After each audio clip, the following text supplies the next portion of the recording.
Listen, before we get started today, I want to bring up the this thing that I saw today that Lorraine Warren has Yeah, died, and an iconic figure in the paranormal. yeah. She and her, if you don't know, she and her husband Ed worked on a lot of Famous cases. famous paranormal cases, and in fact, the Conjuring movies are based on the incidents that they covered, and also they were one of the first ones to investigate the Amityville Horror. Yep. So anyway, if you're into ghosts and demonic possessions and that sort of thing, check out our show about that. It's a pretty good, interesting show. We did a lot of research on that. Yeah, the true story of The Conjuring. Yeah. But anyway, we're not going to talk about that today. We are going to be talking about the real men who stare at goats. And so coming up on Black Lotus.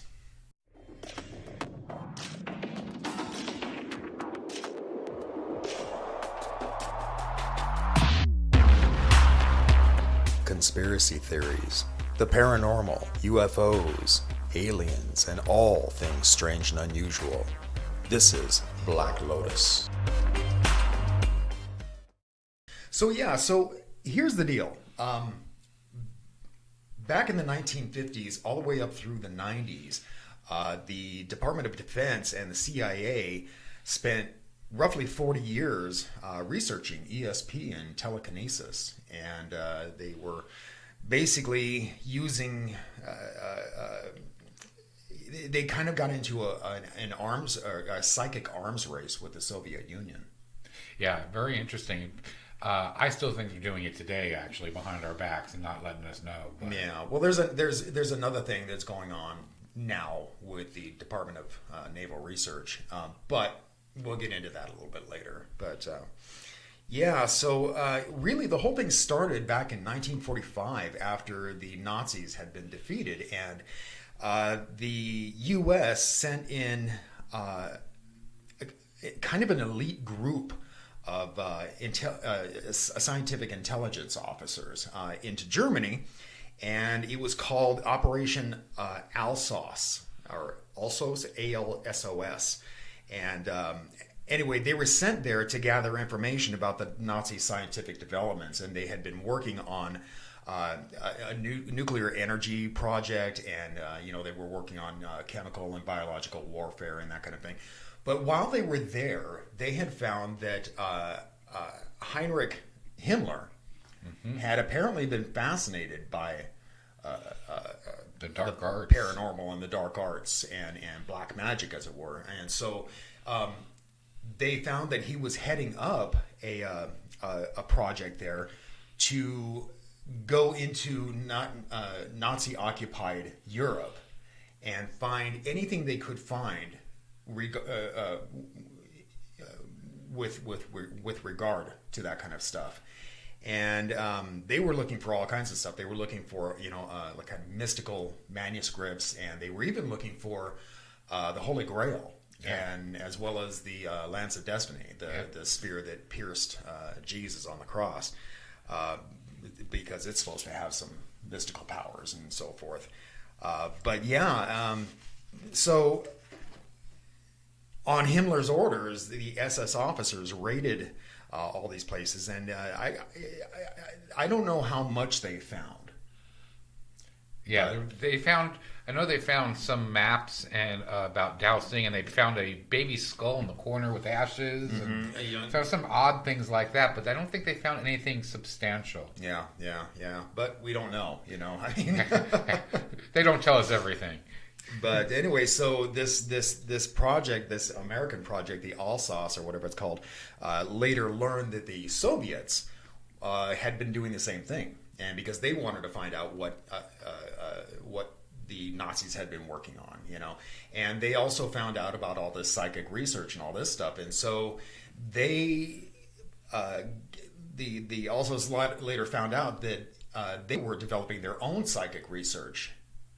And so it started this whole psychic arms race. And, back then everybody was paranoid of each other. Soviets were paranoid of us. We were paranoid of them, so anything they could do, either side could do to one up the other. Right. Was, I mean, you remember the space race and how that was, I mean, so it was kind of crazy.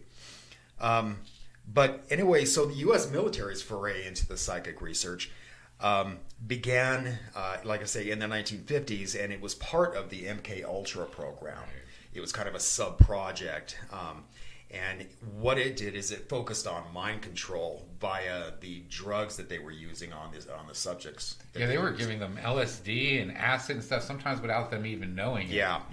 In fact, there's a big controversy and conspiracy theory out there about an entire town. I want to say, I remember it was in Canada, I think, and like right on the border, and they spiked their drinking water the whole town with LSD, and the whole town went kind of nuts. Yeah. Powerful drug. I don't know, what they were thinking. Yeah. But if you've seen the movie Men Who Stare at Goats, I've seen it a couple of times. I had Ralph watch it yesterday.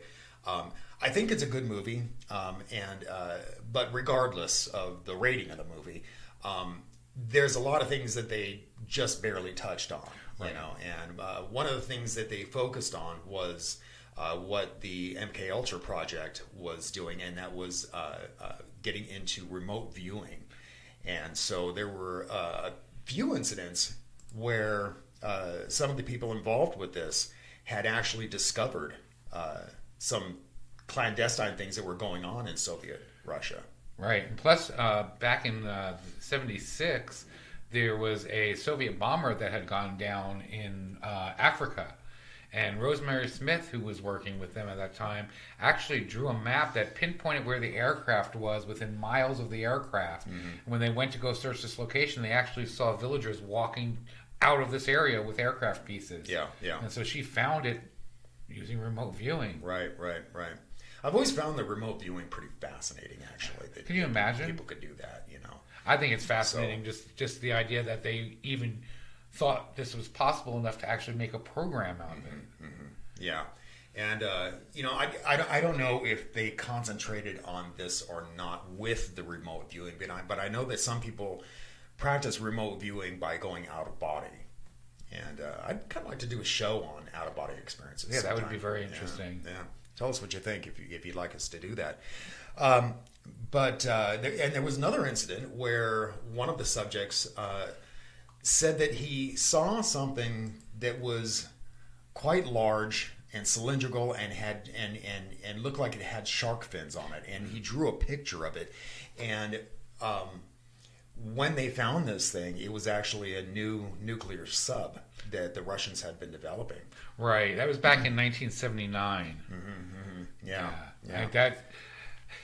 It's crazy to think that we've actually used basically psychic ESP abilities and remote viewing to actually find stuff, and that it's documented. Yeah.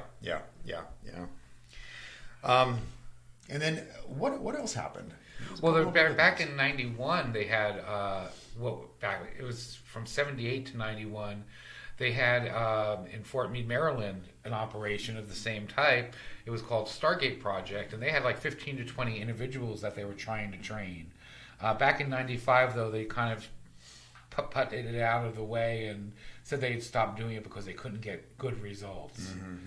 But that's not to say it's not continuing to go on. Exactly. I mean, like that secret UFO project that they had been working on for a long time, and everybody thought it had been shut down. Well, and it was just recently revealed last year that it's still going strong. Yeah. Well, even back in February, the Russian Defense Ministry published an article about combat psychics, and they were talking about how they have psychics that can do all these different types of things, like they can intercept radio waves, they can interrogate people telepathically, they can even communicate with dolphins and command them to do their bidding. Yeah. And this is from, a scientific magazine now, from the actual military. They've said they've been training these soldiers to actually go into psychic combat. Can you imagine? Well, I remember a long time ago, that was back in the 70s, there was a movie based on it, I think, about the project that they had trained these dolphins to find mines right in the ocean. Yeah. And supposedly they were even shutting down computers with their minds, which they do touch in the movie. Yeah. So crazy stuff. I don't know. I mean, if you've had anybody out there has had psychic experiences, then you know it's kind of weird when you know something that you shouldn't know, and then all of a sudden it ends up being true. But to use it for combat, what an interesting concept. Yeah. Well, I mean, it would make sense, though. Oh, totally. It would be a great. I mean, a non-lethal way of combat. So, but yeah, I think that using this would actually help also, like with interrogation, because then you know what the people are telling the truth or not. If you can actually get into their mind, you know what actually the true story is. Yeah. So I could see why they would want to make sure that they're doing this and getting as much out of it as they could. Yeah. Well, I do know that they have the military, where it comes to interrogation, they have psychologists out there that are basically human lie detectors. And so, they have them sit in the interrogations and, offer their input. And that's been going on for years and years, so. Yeah, if you haven't checked out the movie, check it out. It's very interesting. Yeah, it is. It is. Not a lot of people like the movie. I know Ralph didn't really care for it. It was an okay movie, but the concept and the information they give you about what this was about is fascinating. Yeah. The only problem I think with the movie was that it was very long-winded. It's a Cohen's brothers movie, and I think they're kind of a hit and miss. It could have probably been done in about a 45-minute show. Well, I don't know about that, but it was like 2 hours long, and they kind of dragged it out, I think. But anyway, but here's the thing: is that, like I said, the research is still going on today, and is publicly known. And the Office of Naval Research has a program that's called the Anomalous Mental Cognition, and it's apparently it's a $3.9 million project, and it's used to investigate the existence of precognition. And I think it's funny they refer to it as the spidey sense. Yeah, but that's not so much what they were doing back then. This is more about just about precognition. And the reason they call it, for those who don't know, the men who stared at goats, is basically what they do is they were trying to stare at goats and make their heart stop. Supposedly they were successful a few times too. Even with a frog too. Somebody did it with a frog in the Soviet Union. Men who stare at frogs. Doesn't have the same ring. Actually, it was a woman who did it, and she was in the Soviet Union. But yeah. So anyway, yeah. It'd be kind of a quick show today, I think. Well, I mean, there's not much information since the military keeps all their stuff kind of secret. Yeah.